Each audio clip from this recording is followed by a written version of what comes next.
Welcome to Conversations from Stritch. Today is Thursday, May 1st, May Day. I'm Dr. David Livingston, president of Lewis University, and I'm joined by Dr. Christopher Sent, our provost. I want to begin by saying that we are continuing to monitor and to respond to the federal government's evolving actions in relationship to higher education. Anybody who's kind of paying attention is higher ed is aware that this is a really changing dynamic, and you really have to kind of pay attention every day. Over the last month, 6 of our international students, as well as 14 of our international alumni that are in the OPT program, unexpectedly had their visa status terminated. This was part of a nationwide initiative by the federal government that resulted in revocation of approximately 1,500 visas across the country, Lewis being 20 of those. The Lewis University Office of International Students and Global Scholar Services immediately contacted all the individuals that were on the list for being terminated to advise them about the potential consequences and to provide information and resources. The ISGSS office provided regular guidance and updates to the affected students, advising them through the complicated scenarios with a number of legal questions and being able to send them to the appropriate legal advisors. We're happy to report that as of Monday, all of the affected students and 13 of the 14 alumni have had their statuses restored. All the affected students have been notified about the change and will legally remain in the United States. It's a complex, moving issue. Again, 19 out of the 20 have had their status restored. The last person may have their status restored soon, so this is a changing dynamic, but we want to make the community aware about that. And again, just also, we've been doing a lot of work just being a good kind of co-student, co-colleague, being there for people and recognizing that this is stressful for people, and just being our compassionate selves, I think, is really the way that we want to approach all of this. So I appreciate all the work done by the Office of International Students. We appreciate all the legal advice we've gotten from the legal minds in the Chicagoland area to help out with that, and grateful to each and every one of you for your support of our entire community. This week's Community Hour, we featured a Mindful Mile community walk. That was a great event, just trying to, again, we all know that this is a stressful time of year for everybody, so we want to give people opportunities to breathe deeply, relax as they go into finals and writing their final projects and papers. We had a panel on the state of American democracy. We had an open painting time with Tracy. We had a spin class, and of course Mass, and this Mass was in solidarity with Bethlehem University. Yesterday afternoon, both Chris and I attended the President's Recognition for Student Excellence in Mission Award ceremony, which congratulated winners in several categories. Orjuan Melam, who received the Excellence in Faith Development Award, Raven Robinson, who received the Service in Community Engagement Award, Carly Rodak, who received the Justice Advocacy Award, and Aisha Shafudin, who received the Interfaith Cooperation Award. It is also International Brothers Day. Of course, we have our 17 Christian brothers that live on campus, but there are brothers around the world, many Christian brothers, but also brothers in other charisms, and we want to wish them a wonderful day. I'll also say yesterday was not only the birthday of St. John Baptist de La Salle, but also Brother James Gaffney, our President Emeritus, who had their birthdays yesterday. So we want to recognize them.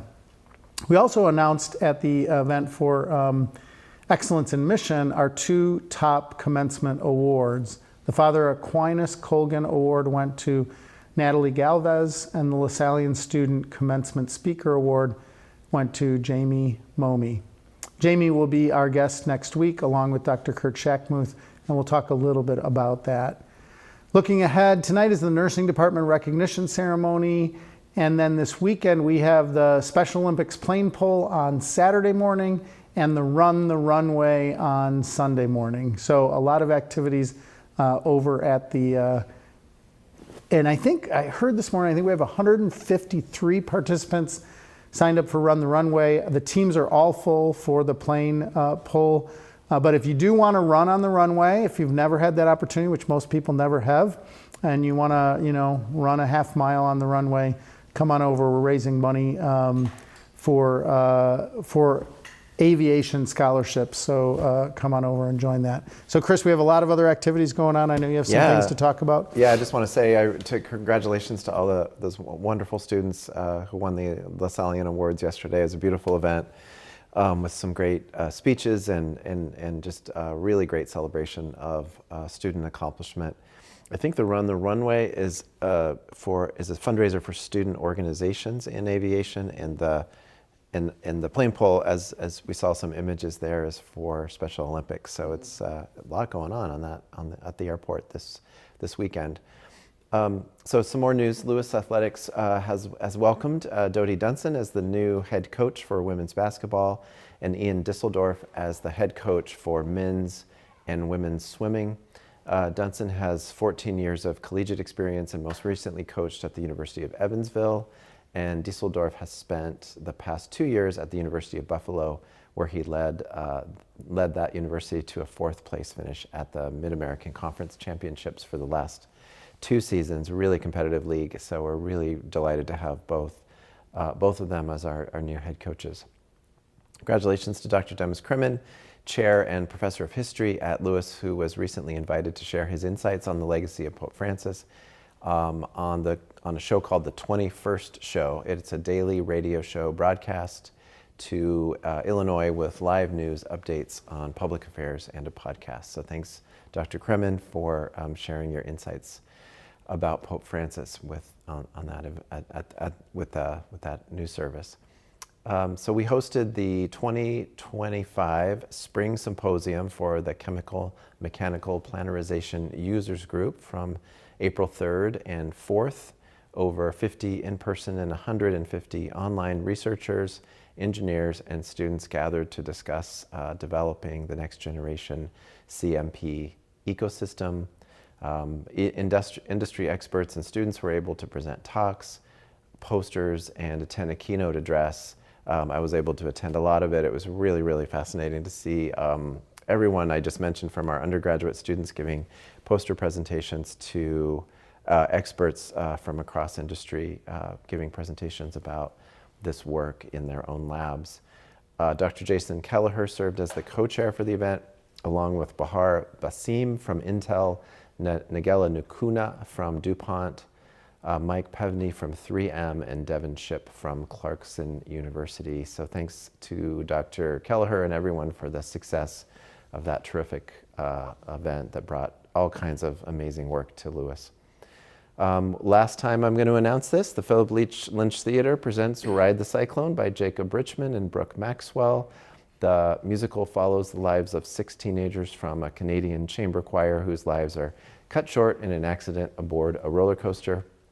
When they awake in limbo, a mechanical fortune teller invites each to tell their story of life interrupted, offering a prize like no other, the chance to come to terms with their fates and possibly the chance to return to life. So we had performances last week, and it will finish its run on Sunday. I haven't seen it yet. I'm going to go. So you saw it last weekend? Really? I haven't asked you about it. So it was good? I think, I hate to say this because I've seen some amazing plays, but this musical is, I think, the best production that I've seen at Lewis in the last 9 years. It's really good. Voices are amazing. Plot is interesting. Mm-hmm. So yeah, I think people should really get out, and it was quite full. When Joan and I went last weekend, it was there were some seats in the house, but it was pretty full. So I look forward to it. Yeah. After the plane pull. After the plane pull, exactly. So some events going on over the next week. As things wrap up, there's just so much going on. We do have events. Today, actually right now, what is Cinco de Mayo is happening just around the corner in De La Salle, 233. We have I Love Lewis Day this afternoon. That's a big event. Just come out. Hopefully, the weather's great out there right now, but Hopefully it'll stay that way for this afternoon. Jet fuel releases this afternoon. I'll be at that party. Probably Chris and I will both be there. And then tonight, as we mentioned, we have the nursing recognition ceremony, and Ride the Cyclone is playing tonight. I highly recommend it. Tomorrow, Game of Spades in the Student Center. 2 o'clock, we have the AAA times FASU potluck and karaoke. So if you like to sing, come on over. At Fire Pit number 3, MSA is having a bonfire tomorrow night. And then, of course, Ride the Cyclone all weekend, so Friday night as well. Saturday, as we mentioned, the Special Olympics plane pull. It's a really fun event. Come on over and watch it. I mean, big plane. It's not like one of our little planes that our students fly in. It's a big plane, and we have teams from all over the area doing it. We also have Run the Runway on Sunday, as was mentioned. Of course, Mass on Sunday night at 7. Monday, we will have the mental health movie series that'll be playing in De La Salle. And we have the mental health presentation right after in the afternoon for that. And then the spring chorale concert, which will be in the evening over at Convocation Hall. This is funny. I don't know if this is the first time they've done this, but Corn on the Cob, it's a cute name, popcorn sale that supports some of the clubs and organizations over in the College of Business. And then the Coast Honors Recognition is Tuesday evening. Lots going on in terms of that. Wednesday, music lunch concert, Sip with Beckett. And then Lasso is going to have their field day, student senate meeting, and the Metropolitan Youth Symphony Orchestra concert will be next week on Wednesday night at 7:30 p.m. So many exciting things going on in terms of all of that. I did want to say that we do have some both travel, and then I want to say that the track and field, the men's track and field championships are happening here on this campus. So if you want to go see some amazing athletes competing here in Romeoville, you can go do that. But softball will be playing in East Peoria. Men's lacrosse is playing in St. Louis, and baseball is playing at UIndy to close out the season. I think, Chris, and I think both of us pay attention to this, but you might know this better than I, but I think softball is tied for first in the conference, and I think the baseball team is clearly in first. And I think track and field this weekend should have a really good weekend, and we could capture both men's and women's in the GLVC, but come out and cheer them on because they always need that little extra spark, to win. Usually it's like the 4x4 is, I think, one of the last events, so it's always fun to watch. Fun. Yeah, that is a really important thing going on here this weekend. We are predicted to win that the men's track and field. We tied for second in softball, and we're actually playing right now in the tournament. And I don't want to report the score right now. No, it's not you were great. Just looking at it. I was just looking at my phone while you were talking, and then men's baseball has won that series in weekend, Indianapolis is the end of the season, and we are in first place right now, but only by one game with 4 games to go in the season. So I'm really excited to switch to our topic for the day, which is celebration of scholarship. We were off last week because we were at Celebration of Scholarship. Celebration is a campus-wide student symposium open to all undergraduate and graduate Lewis students. It provides a platform for showcasing recent projects, artistic creations, and innovative ideas, allowing students to share their achievements with faculty, peers, and the broader Lewis community. So we're joined today by one of the co-directors, Dr. Matt Domico, and the winner of Celebration of Scholarship's highest honor, the Dr. Stephany Schlachter Excellence in Undergraduate Research Award. So I'm going to introduce both our guests.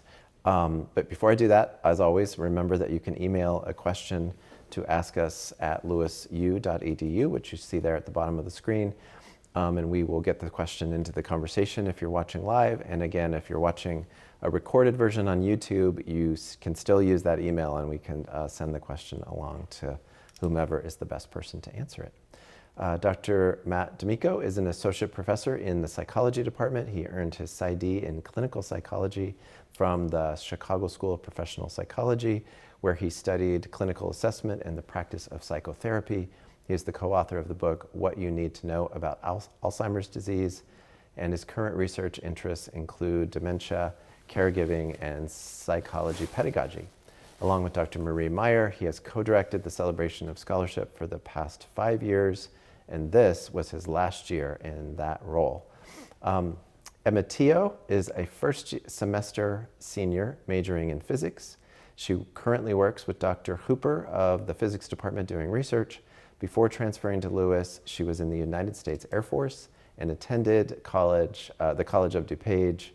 Currently, she is committed to the 4+1 Bachelor's to Physics, Master's Physics program here at Lewis, and she won, as I said, both the Schlachter Award and the STEM Haas Slam competition. I think both the competition and the People's Choice contest in that competition. So Emma and Matt, welcome. So great to be with you. And I wanted to mention that Emma has class, I believe a final presentation, soon. In about 15 minutes. 15 minutes. And so we're going to go right to her and talk to her, and then we're going to allow her to go off and do her work, her real work, and keep talking to Matt as the hour goes on. So, Yeah. We're just going to go right to you. We know you have a presentation. So could you tell us, just maybe to begin, just to get to know you a little bit, like how did you first hear about Lewis, and how did you end up enrolling in Lewis? Sure. So I was born and raised in the Naperville, Aurora area, right around here. So I grew up knowing that Lewis was around. As I got older, I started having interest in aviation. Eventually that led to me joining the United States Air Force. Okay. Upon completion of that service time, I knew I wanted to go back to college, and Lewis was the perfect choice. It's close to home, the aviation department, I could still stay around airplane noises, and the great physics department drew me in. So that's why I chose to transfer here after my Great. service. So one, again, thank you. Given that you have to go do something in 10 minutes, we're so grateful that you're here, Emma. And it's been, a pleasure to meet you over the last couple of years, to be involved in different things that you're involved with on campus.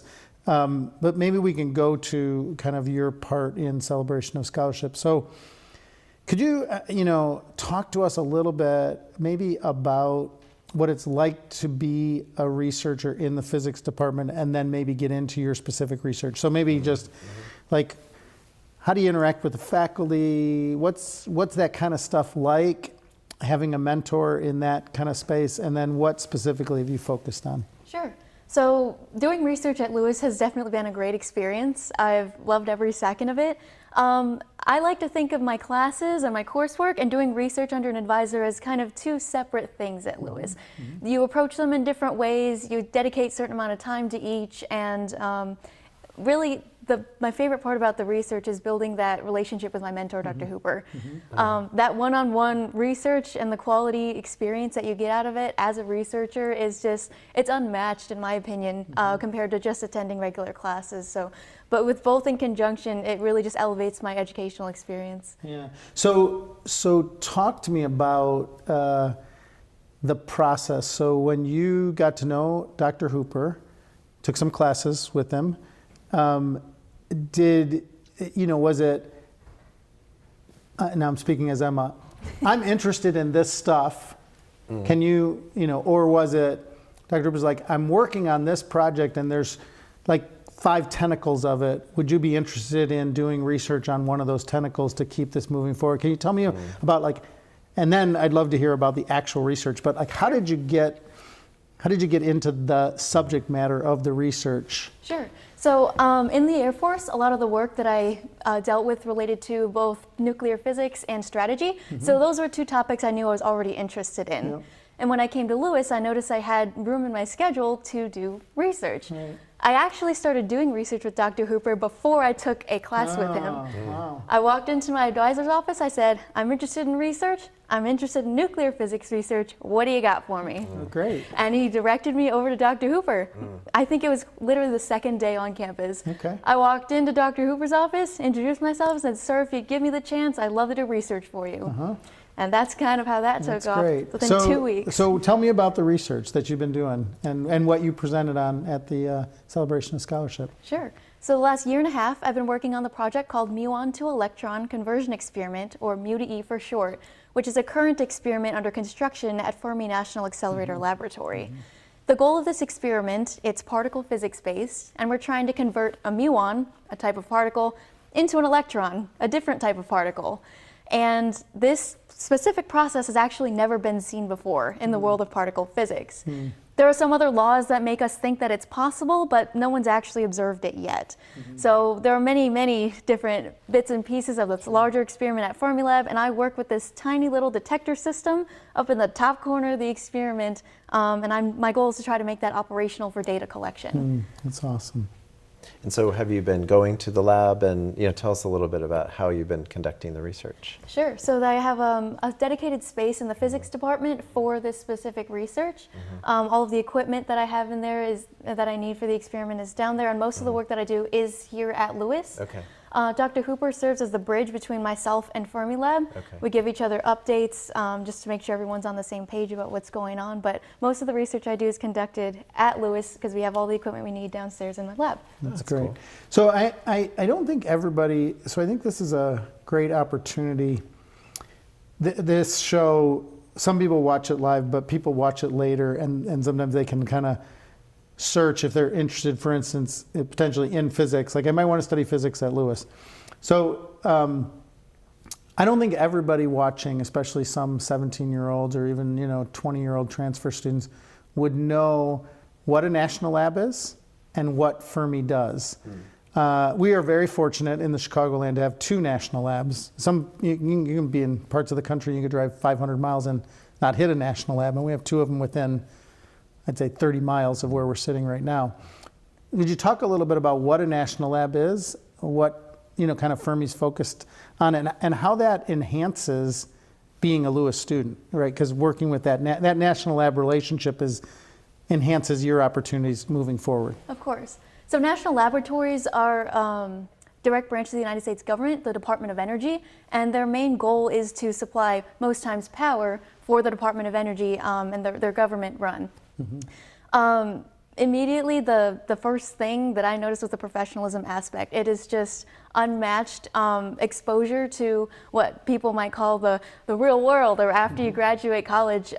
Getting to experience that while still as a student helps you develop professional relationships, and it helps you really get a gauge of what options you have in your field of study. Like working at Fermi has definitely helped me, explore the different options available in the particle physics world, or what I can do with a master's degree, because I see other physicists and other scientists at the national lab doing real world jobs with their physics degrees. So it definitely opens students up to a wide range of, it just lets them see what opportunities are available after, and it helps you develop real world professional relationships, definitely on another tier.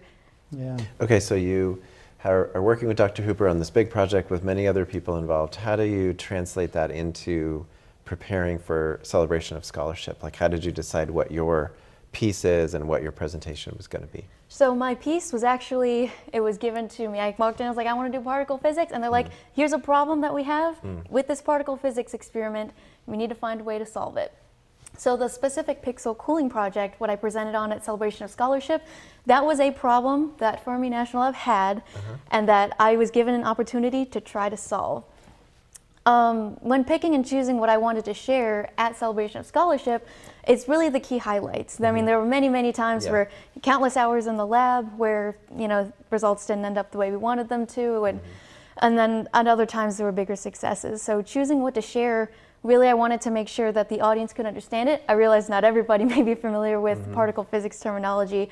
And then more importantly, what the future could look like, what progress there still is to be made, and where we can fill in some gaps to make it an even better project. So I'm curious about that difference between the actual science and the part of it that has to do with presenting it to people who may not understand. So was that the first time you'd ever done that kind of translation, or maybe in the Air Force you did it a little bit in your jobs? How did you go about translating this really difficult, complicated bit of research in physics into something everyone in the audience would understand? Sure. Really, a lot of it comes down to the terminology, and I'm a visual learner personally, so I like to take a lot of what we do in particle physics and compare it to something dynamic that everybody is aware of. For example, particles are so small we can't see them. I can't even see them during experimentation. but comparing the movement of a particle to a snake slithering on the ground, for example, is something that everyone can visualize. And so I kind of try to take visual aspects of it and incorporate it into my presentation so that an audience who may not be familiar with particle physics can understand. That's cool. So I know we have to be conscious of time, and I think you have to walk somewhere to a class at 12:30. All right. Yeah. All right. I was just told by a producer that we had to watch the time. That's all. My professor's aware. All right. All I right. see. All right. We're good. All right. So I want to ask this then. Last question from me, at least. The science is always an iterative process, and you were given this, we have a problem from the Fermi people. How far along the line to solving it did you get in your process? So there's other people might come on after you, and I don't know if you're handing it off and it's still wide open and we've done steps, there's 8 steps we got to get through and we've done 1 through 3, or I got 1 through 8 done and they can go ask Fermi what the next thing is. So Sure. Could you give me the sense of that? Yeah, and the specific part of the project that I'm working on, we're not all the way at 100. We still have some work to do, but a lot of the little kinks and the unknowns that we were unsure about at the beginning have been worked out. If I had to put a number on it, I'd give it about a 75 to 80% done. Of what you wanted to get done, you got it Yeah, done? we have a great plan right now of what needs to be done, and we have the knowledge now to be able to iterate those tasks over and over again. I actually do have a mentee also doing research under Dr. Hooper, who will be taking on this project after me this semester. All right. And you'll be graduating in December. Yeah. Yes, sir. And what is next for Emma? Well, immediately next, I like Lewis so much that I decided to commit to the 4+1 bachelor's to master's program in the physics department. Yeah, So I will that's be great. hanging around a little bit longer after That's that. great. That's exciting. I want to ask one more question sir. before we let you go. Just could you talk a little bit about just your experience as a student beyond this experiment and this presentation, transitioning from the Air Force as a transfer student, and just what else have you been engaged in? I know you have been engaged in other things. Sure. So I'm part of several clubs on campus, some related to physics. I'm a part of the SPS, or the Society of Physics Students, here at Lewis. Pretty obvious that I have interest in that. But I like to kind of dabble in some other things. I definitely take part in the recreational classes at the fitness center at Lewis here, so I do those several times a week. And I'm also a member of the Asian American Association. That's great. So do you have any advice for transfer students? Because sometimes it's a little harder, I think, when you don't start as a first-year student at a university. Do you have any advice for them about how to get engaged quickly? Oh yeah, just show up. I know that sounds so That's simple, good but advice. sometimes it can be intimidating, like showing up, maybe you don't know anybody yet, or it's a club that you have interest in but not a lot of knowledge about. Just show up. That's If you great. show up, you'll be able to get to know people, you'll be able to get involved in the culture of the different clubs, and just taking a chance for sure and showing up on that first day really makes a difference. Well, thank you so much. Congratulations on both awards Thank you, and sir. for impressing so many people last Thursday. Thank you. Yeah, thank you, Emma, for everything. It's been great to have you on the show. We really appreciate taking the time, especially this time of year. So thank you very much. Of course. Congratulations, Emma. You were fantastic at Thank you Celebration. so much. Thank you all for having me here. You bet. Great. So Matt, I want to ask you a question. We talked about Emma's awards. Do you want to give us a little rundown of some of the other winners? And I know we won't totally understand some of the titles and so on, but if you could just recognize some of the other students who were winners last week. Yes. So, Celebration of Scholarship, as you have mentioned, is a campus-wide student symposium, and it features the work of students from all corners of the university across different majors. And we have different competitions that students can elect to present their work in. So we have a couple of the winners to speak about. So in addition to the Dr. Stephany Schlachter Excellence in Undergraduate Education Award, we also had awards across a variety of other categories. So we had 3-minute thesis, which was a competition that started in the University of Queensland in 2007. It's a 3-minute competition where graduate students only are given 180 seconds to communicate their dissertation or thesis project to a live audience. And it's very exciting. They're really just kind of hitting on what is the most important things to know from a layperson's perspective. So we saw several winners in that category.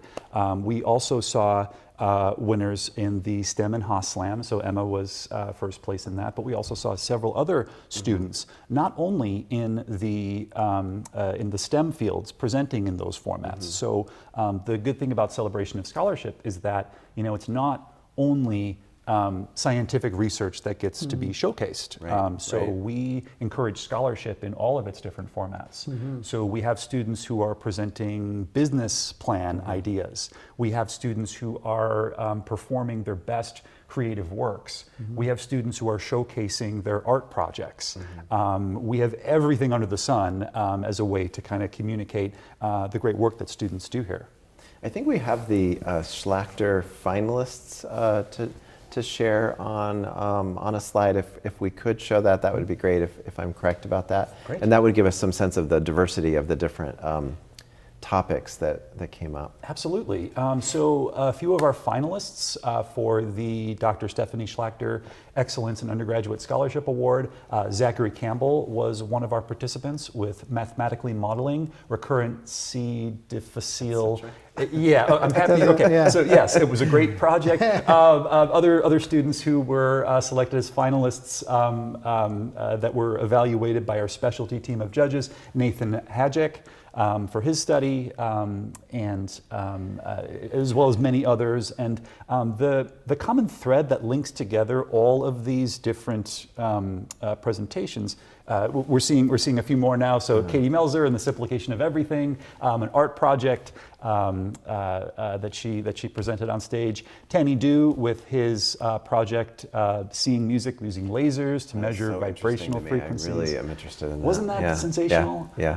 That was just remarkable. So we saw so many different projects where the common thread is that there's a faculty mentor who's involved from the start to the finish. But could you talk about how, so I think there were more than 200 participants. Yes, Right? there were almost 300 participants. Okay, so almost this year. 300. How does somebody get from I'm one of 300 to 5 finalists for Or even, Stephany how do you Schlachter? get to be one of the 300? Well, how do you get to be? Yeah, let's start with what do I have to do if I'm a first year student Sure. or a new transfer, and how do I get into this? Because now I heard this show, or I was walking around the hallways last week, or I was going to my practice over in the field house, and I couldn't go this time because they were taking it up. Yeah. And all of a sudden I'm like, what is this about? So how do I get involved? Absolutely, that's a great question. So Celebration of Scholarship applications always open up in December and they close in February. Okay. Now, once a student applies to Celebration of Scholarship, they give us an idea of the scope of their project, they provide an abstract, and they can indicate if they would like to be evaluated by our specialty team of university judges who evaluate the Dr. Stephany Schlachter finalists. Now, across all the other competitions, those are judged as well by faculty volunteers, but for some of the names that we just put up on the screen, those are evaluated even before the day of Celebration of Scholarship, just to make sure the committee Reach is... that finalist level. Exactly, And exactly. on this application, I assume it's the case that I not only have to say, this is what I want to do, but I have a faculty who's willing to work with me on it. Absolutely. So before I even get to December, Yes. sometime between September, and I'm just going to we're done in 2 weeks, they're walking away, they're going to their summer. Yes. They come back in September. Between September and December, they have a couple months where they have to go to a faculty member. They go to Dr. Domico. They say, I'm interested in doing something in psychology. I had your class last year. Yes. I just took the 200 level course in ABC. Would you be willing to be, because I need to put somebody on this form, would you be willing to help me out as my, and then if you could also talk about, I'm interested in the other side of it, on the faculty side, how many students does an average faculty say yes to? I'm assuming they can't say yes to 100 because it'd be too much work. Yeah. And I know you've done this for students. Is it usually 2 or 3? Is it 5 or 7? It really depends, and let me explain a little bit. So students sometimes choose to present work that they've done with a faculty member through an independent study or a specific course where it is really designed to be a one-to-one experience, with the expectation being to develop a project and to ultimately present it at some type of event. So sometimes students do exactly what you had mentioned, Dave. So they've had us for courses before. They reach out and they say, "I'd love to get involved with Celebration of Scholarship," and that's exactly what happened with a few of my students last year.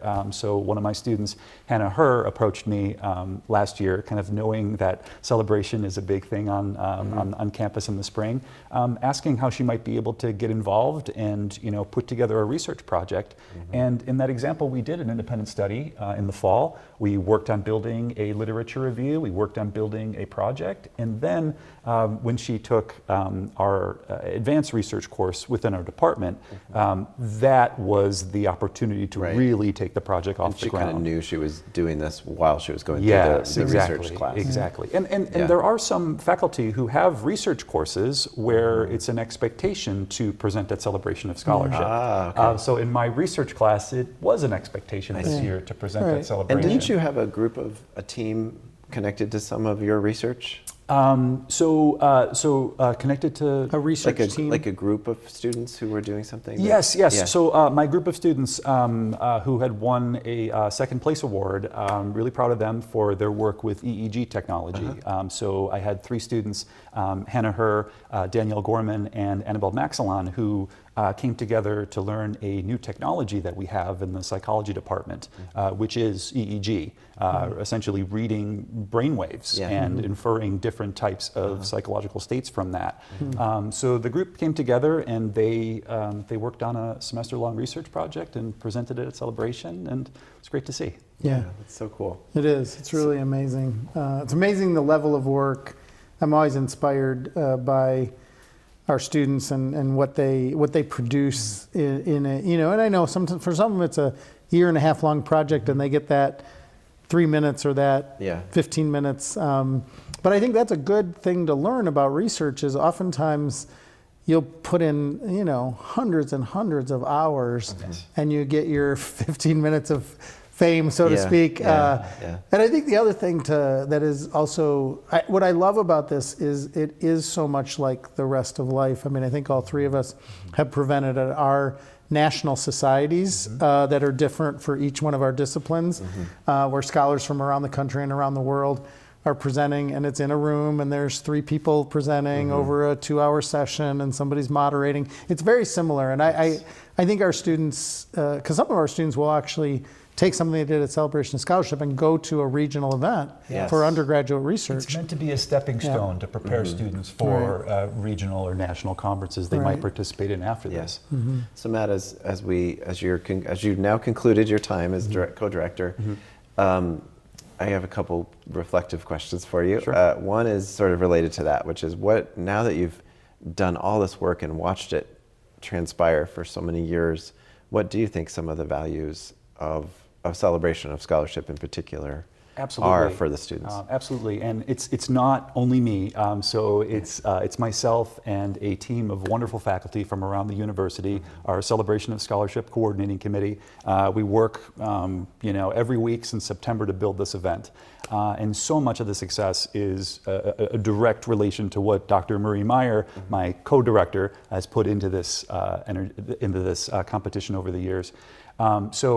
In kind of looking at kind of where we are now and kind of what we've kind of built in this time during which we co-chaired, we're really excited to now have Celebration become a 2-day event, and now there are more events than ever that are stacked within the 2 days that we have Celebration, and we even have I think we gave out around 75 awards this year.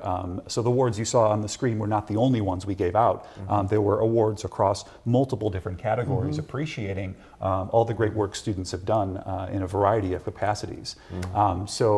we're really hopeful about where Celebration can go in the future, and hoping that more students take advantage of it, and just embracing all the energy that we've seen over the past several years, and just noticing the momentum building. There's more students participating this year than ever before. And I think there's probably more students doing research, especially undergraduate research, and as well as more graduate students on campus. So that bodes well for the future. Absolutely. My other question is about you. So you're a great scholar, researcher, as I mentioned in the bio in your introduction.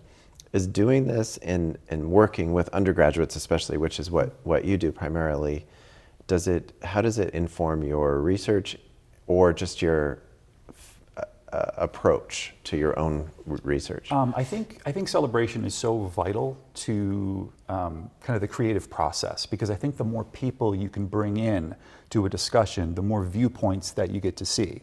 So sometimes, when students come up with ideas, they come up with their own directions that can inspire a direction of a future research project that I might pick up, or I might continue out after the students have, finished their work. So it's this creative process where we bounce around ideas, and, ideas are very fragile when they're first put into words, but then as people start to communicate, people start to find value there, it tends to get off the ground. So it's an exciting process, the creative dialogue that comes. That's great. That's great. Glad. So as we wrap up, I guess my last question for the day is maybe a little reflection. You've said some of this, but you're handing this off, so maybe you could talk about who the next people that'll be running it is. Yes. But you and Dr. Meyer did this work for the last 5 years. Maybe you could talk a little bit about maybe the top 2-3 changes between 5 years ago and now that you're really proud of. And then what you would kind of hope, maybe you could introduce for us the next 2 co-chairs, where you see the next iteration, like what's possible over the next 5 years that you kind of didn't get to, like you made a lot of progress, but everything is always evolving. So maybe we're most proud of this, and we really see this as some of the next opportunities. Yeah, when we started on this committee, it wasn't something that we had built, right? Celebration's been around for 13 years, and a lot of our success on the committee was because we had amazing co-chairs before us. So Sarah Powers from biology, Erica Kwiatkowski-Agizio from education did a fantastic job building Celebration, and I'm sure there were previous co-chairs before them. But what we did that we saw it was so important was really looking at the celebration side of Celebration of Scholarship. So now there are not just one award in each category, there's multiple awards. So there's top 3 across maybe a dozen award categories that we've built. And we incorporated the 3-minute competitions that we were speaking of earlier. So 3MT and the undergraduate version of that, which is STEM and the Haas Slam. So those are 180 seconds, present your best idea in a way that's a layperson friendly dialogue. So the People's Choice Award. The People's Choice Award too was a thing that came up over the years to get more people who attended Celebration, especially students, engaged. So there's been so many things that we've changed over the years, but really just trying to get more people involved. I think that was the primary goal that we had. So for our next 2 co-directors, we're very excited to have Marty Philippian from English Studies and also Carrie Stone from Chemistry. Excellent. So they've both been part of the committee for the past couple of years. We're really excited to see what they do. But I think just bringing more people to this event and communicating the value of scholarship across disciplines. So thank you. Thank you, Dr. Meyer, if you're watching.